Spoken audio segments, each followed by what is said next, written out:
Christmas dinner was almost finished when my father put down his fork, looked me directly in the eye, and said, "You are a burden, and you can no longer live with us." At first, I assumed I had misheard him. My mother let out a strange, nervous laugh, as if she wasn't convinced he was serious.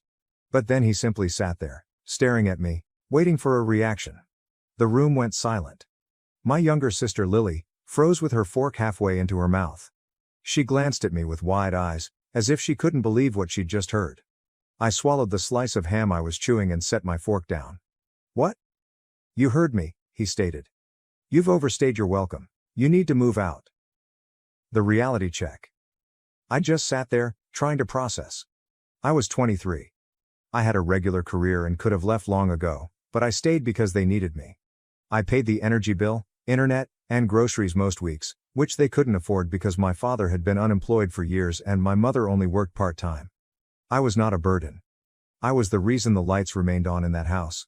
And now, out of nowhere, I'm being tossed out like a useless freeloader.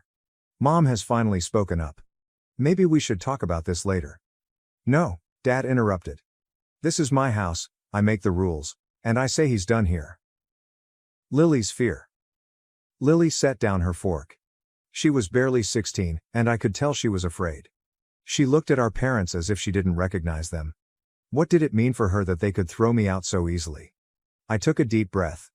I wasn't about to argue or plead. What if they wanted me out? Fine. But they were not prepared for what that really meant. I slumped back in my chair. "All right," I said. Dad sat up straighter, as if he had won an imaginary fight. Mom still looked uneasy, but she said nothing. Perhaps she was in shock.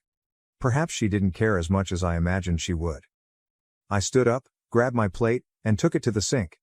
I didn't want to give them the reaction they expected. Instead, I gazed at Lily, who remained tight and uncertain. I gave her a slight nod. She was the only one at the table that I still cared about. Dad sipped his drink, as if nothing had happened. Mom returned to picking at her mashed potatoes. Lily continued looking at me, as if she wanted to say something, but didn't. I did not remain to complete dinner. I just walked out. The silent goodbye. That night, I walked directly to my room, closed the door, and began packing.